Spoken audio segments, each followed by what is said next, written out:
Hello! In this video I'm going to be creating another page in my Around the World Chipboard journal.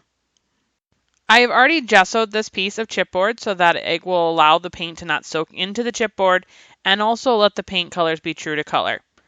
So I'm starting out by putting 2 colors of Dina Wickley Media Heavy Body Paint, and I'll be using that brand of paint throughout this entire page. These colors are Buff and Sand, and I'm just spreading them out and spreading them together with my palette knife to create a very loose sandy area on my page. And the intention of this is that I will be creating an ocean and sandy shore look on this page.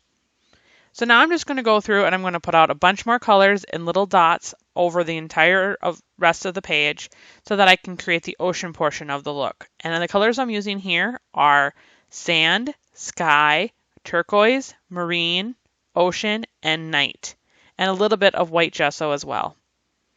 And after I've placed all of the paint dots, I'm just going to begin spreading them out with my palette knife, taking care to work from color to color so that I'm doing the lighter colors working towards the darker colors. And I'm going left and right and up and down so that I spread the paint in different directions. And I'm wanting to create a very abstract ocean-like seascape here.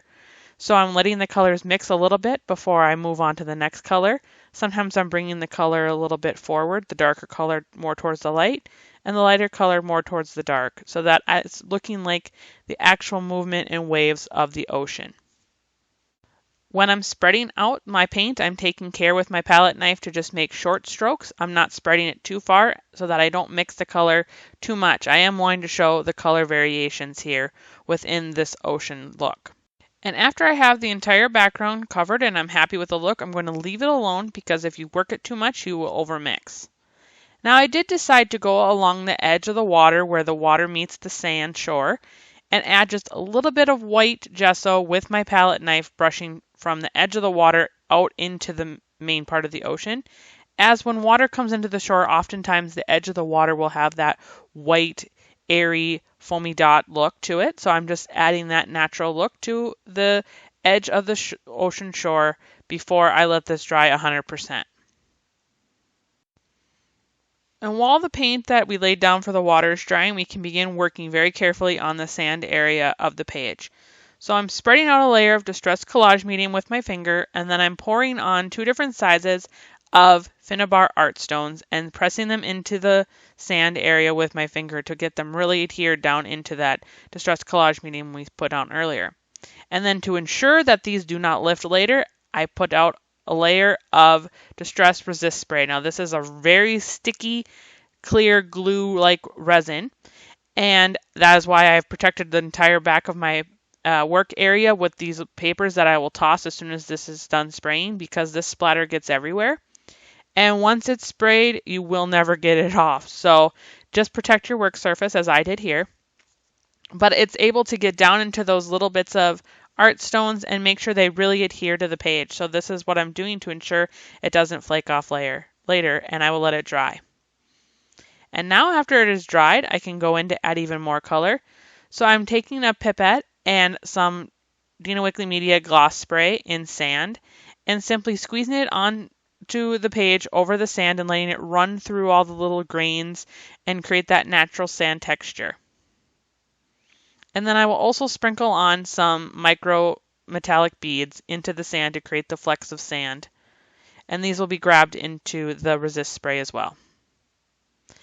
Now that the paint has had a chance to completely dry 100%, I'm going to start layering on some Ranger Transparent Gloss Texture Paste. Now this paste, when it's dry, will be 100% clear, but right now you will see it because it is wet and it goes on as a white paste. So I'm just going to spread this over the entire area that it will make up the ocean, and I'm not making it smooth because I'm wanting to create textured waves. So I'm working from the outside edge where the ocean is the deepest, moving towards the shore as waves would naturally do.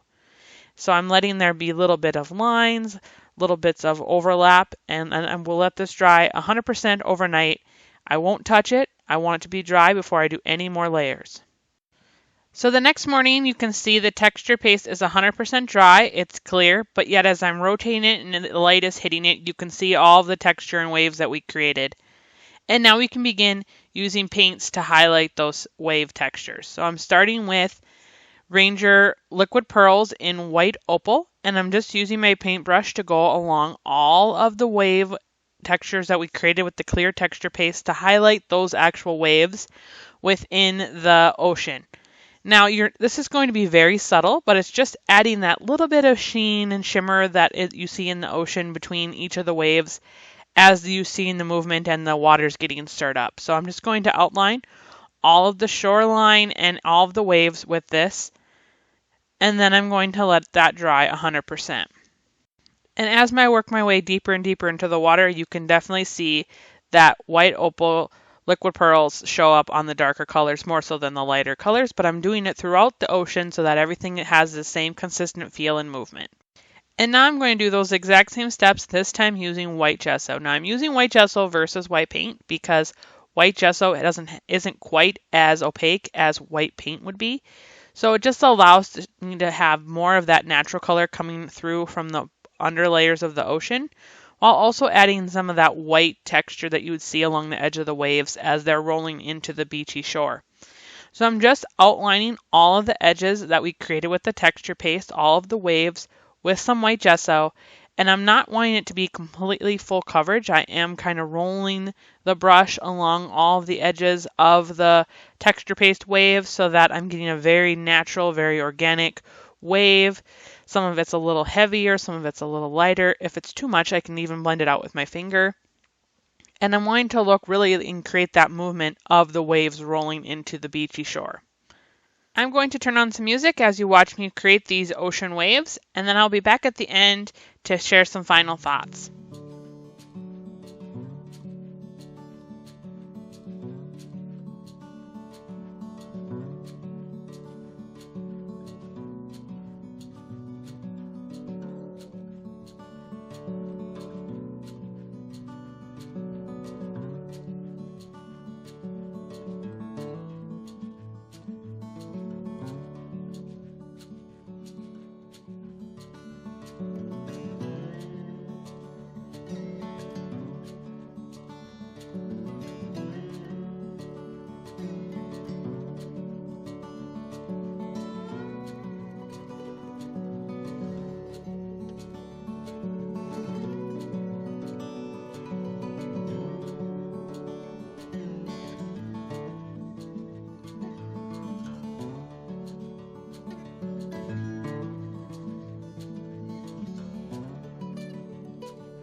And I'm finishing out the page by adding some little tiny white dots with a white Posca paint pen and then smudging it out with my finger to create the look of ocean spray. And with that, this page is complete. I hope that you got some ideas to create your own ocean-themed pages. I would love to see them, so be sure to share with us on social media using hashtag ArtJournalJunction. And don't forget to hit the button and subscribe to our YouTube channel so you don't miss out on any of our future art journaling videos or mixed media projects. Have a wonderful day.